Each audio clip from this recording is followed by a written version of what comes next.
नमस्कार, मैं हूं शैलेंद्र सिंह और आप देख रहे हैं हमारा YouTube चैनल शब्द शब्द शैलेंद्र सिंह। आज बात करेंगे राहुल गांधी की। 4 जून के बाद राहुल गांधी की राजनीति में क्या बदलाव आया है और उसको जनता किस तरीके से देख रही है। वीडियो में आगे बढ़ने से पहले आपसे एक छोटी सी अपील है कि अगर आपने हमारा चैनल सब्सक्राइब नहीं किया है तो सब्सक्राइब कर लीजिए, वीडियो को अंत तक देखिए और अच्छा लगे तो लाइक, शेयर और कमेंट भी कीजिए, क्योंकि सोशल मीडिया पर जिनके व्यूज़ ज़्यादा होते हैं, जिनके सब्सक्राइबर ज़्यादा होते हैं, उनकी बात को गंभीरता से लिया जाता है। शुक्रिया। 4 जून को 2024 के लोकसभा चुनाव के परिणाम आए और उस परिणाम में भारतीय जनता पार्टी को उतनी संख्या नहीं मिली कि वो बहुमत के साथ अपनी सरकार बना सकती, इसलिए बहुमत एनडीए का मिला। और उससे बड़ी बात ये थी कि जो विपक्षी दल था इंडी गठबंधन, उसको उम्मीद से ज़्यादा सीटें मिली। ऐसे में जो लोकसभा है वहाँ पर सत्ता और विपक्ष के बीच जो संख्या है वो काफ़ी कम हो गई और इस संतुलन के चलते एक अलग तरीके का बदलाव राजनीति में देखने को मिल रहा है।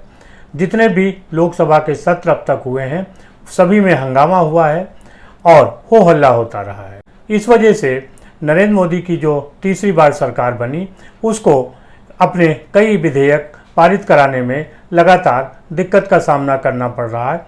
बिल पास कराने की ही समस्या नहीं है, राज्यसभा और लोकसभा दोनों ही जगहों पर सभापति जो है लोकसभा के अध्यक्ष और राज्यसभा के सभापति ये विपक्ष के निशाने पर रहे हैं। इनको लेके एक आक्रोश रहा है और राज्यसभा के सभापति के खिलाफ तो एक अविश्वास प्रस्ताव की भी बात हो रही है। समझा जा सकता है कि सदन किस तरीके से चल रहा है। असल में जो नेता प्रतिपक्ष होता है, प्रतिपक्ष भी सरकार का ही एक हिस्सा होता है, उसको भी संविधान में उसी तरीके की पावर प्राप्त है जिस तरीके की सत्ताधारी दल के मिनिस्टर्स को और प्रधानमंत्री को मिलती है। इस वजह से लोगों की उम्मीदें राहुल गांधी में बढ़ गईं कि उनके नेता प्रतिपक्ष बनने का एक सार्थक प्रभाव लोगों पर पड़ेगा। बावजूद इसके जिस तरीके की स्थितियां बन रही हैं वहां पर अभी भी राहुल गांधी किसी आंदोलनकारी की तरह ही दिख रहे हैं। जो नेता प्रतिपक्ष की जिम्मेदारी होती है उस तरीके से वो दिख नहीं रहे हैं। अगर सदन के बाहर की बात की जाए तो वहां पर भी जब उनकी भारत जोड़ो यात्रा थी उसका जो प्रभाव जनता में था, जनता को लगता था कि राहुल गांधी लोगों को जोड़ने की बात करते हैं, मोहब्बत की बात करते हैं, लोगों से मिलते हैं। असल में यहाँ पर भी जनता को एक दूसरा चेहरा राहुल गांधी का देखने को मिल रहा है। उसका सबसे जो बड़ा उदाहरण है वो है पश्चिम बंगाल। पश्चिम बंगाल में डॉक्टर के साथ जिस तरीके का कृत्य हुआ उसकी निंदा पूरा भारत कर रहा है। राहुल गांधी ने उसकी निंदा तब की जब हाई कोर्ट ने जांच सीबीआई को दे दी, यानी 5 दिन के इंतज़ार के बाद। बावजूद उसके राहुल गांधी अभी तक ना तो पश्चिम बंगाल गए हैं, ना वो पीड़ित परिवार से मिले हैं और ना ही उन्होंने पश्चिम बंगाल सरकार या मुख्यमंत्री ममता बनर्जी को लेके अपनी कोई टिप्पणी की है। राहुल गांधी को लेके जो देश की जनता समझती थी उसका मन ये था कि राहुल गांधी पक्ष और विपक्ष में भेदभाव नहीं करते हैं। अगर उनके प्रदेश में कोई घटना होगी तो वहाँ भी जाएंगे, अगर दूसरे प्रदेश में कोई घटना होगी तो वहाँ भी जाएंगे।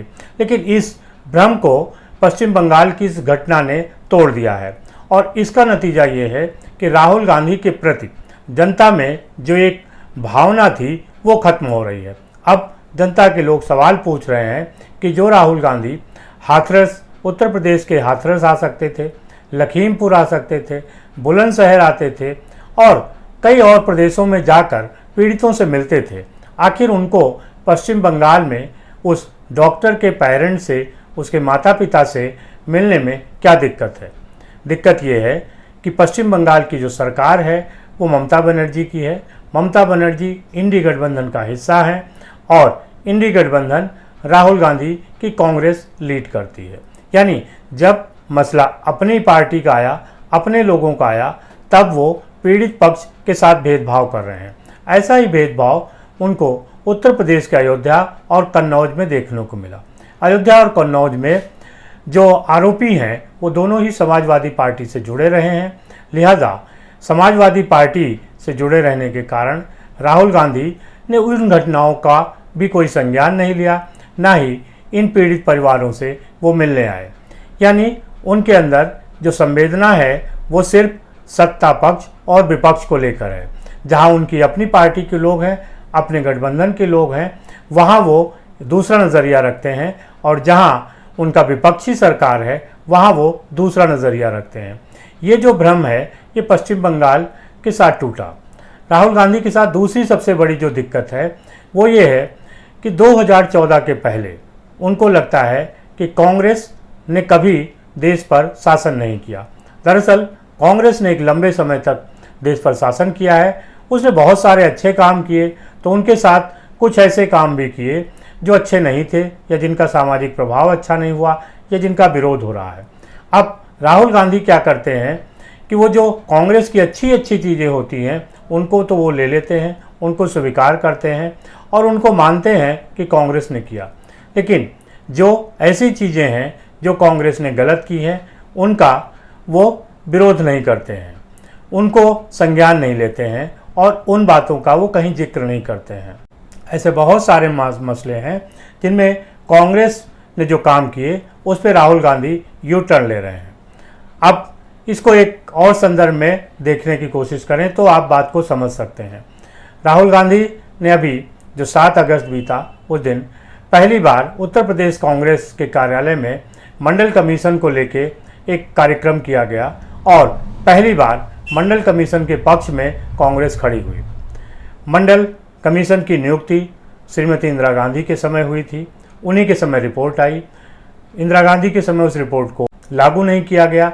उसके बाद राजीव गांधी प्रधानमंत्री बने, राजीव गांधी के समय भी इस रिपोर्ट को लागू नहीं किया गया। राजीव गांधी की कैबिनेट से अलग हुए विश्वनाथ प्रताप सिंह जब प्रधानमंत्री बने तो उन्होंने 1990 में मंडल कमीशन की सिफारिशों को लागू किया।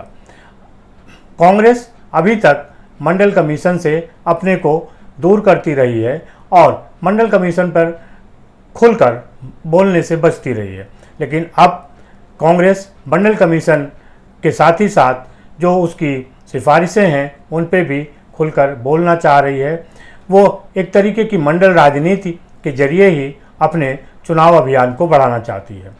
2024 के लोकसभा चुनाव में कांग्रेस को जो सफलता मिली उसका सबसे बड़ा कारण ये था कि कांग्रेस ने भारतीय जनता पार्टी के ऊपर यह आरोप सिद्ध कर दिया कि अगर भारतीय जनता पार्टी की 400 से अधिक सीटें आएंगी तो वो आरक्षण को खत्म करेगी, संविधान को खत्म करेगी।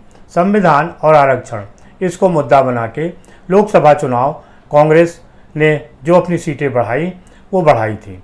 अब उनको लगता है कि यही 2 मुद्दे हैं जिनके सहारे वो आगे की राजनीति कर सकते हैं। इसलिए आने वाले जो विधानसभा चुनाव हैं या उपचुनाव हैं वहाँ पर कांग्रेस आरक्षण और संविधान इसके मुद्दे को लेकर ही आगे चलेगी। अब सवाल वही है कि जब इंदिरा गांधी के समय मंडल कमीशन आया, उसकी सिफारिशें आईं, राजीव गांधी के समय उसकी सिफारिशें आईं, तब कांग्रेस ने लागू नहीं किया। आज अब कांग्रेस मंडल के साथ खड़ी हो रही है। तो क्या राहुल गांधी को ये लगता है कि 2014 से पहले कांग्रेस नहीं थी, या वो कांग्रेस के अच्छे कामों को ही लेना चाहते हैं, जो उसके विरोध जिन कामों पे था उनकी वो चर्चा नहीं करना चाहते हैं? ये बात जनता समझती है और उसे पता है कि ये सारी राजनीति कुर्सी को लेके है, वोट को लेके है।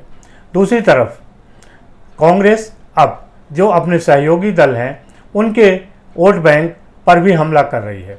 अगर उत्तर प्रदेश में मंडल की राजनीति होगी, जातियों की राजनीति होगी, दलित वर्ग की राजनीति होगी और मुस्लिम वर्ग पे कांग्रेस का फोकस बढ़ेगा, समाजवादी पार्टी उस पर असर पड़ेगा। ऐसे में अब क्या कांग्रेस अपने सहयोग खुलकर आना चाहती है, या अभी भी वो सबसे पहले नीचे कुछ ज़मीनी स्तर पे काम करना चाहती है और फिर वो अपना यू टर्न लेगी? अभी महाराष्ट्र का चुनाव है जहां कांग्रेस का शिवसेना के साथ एक उलझन भरा दौर चल रहा है। सीटों का बंटवारा वहां कैसे होगा ये देखना है। महाराष्ट्र में समाजवादी पार्टी भी सीटें चाहती है और उत्तर प्रदेश में 10 उपचुनाव होने वाले हैं जिसमें कांग्रेस समाजवादी पार्टी से सीटें चाहती है। यानी सीटों का ये गठबंधन, ये तालमेल एक बार फिर बताएगा कि आखिर कांग्रेस अपने सहयोगी दलों के साथ किस तरीके की राजनीति करना चाहती है। लेकिन कांग्रेस तब तक आगे नहीं बढ़ती जब तक कि क्षेत्रीय दलों के सामने वो उठकर खड़ी नहीं होती। कांग्रेस की जो मुख्य विरोधी है वो भारतीय जनता पार्टी नहीं है।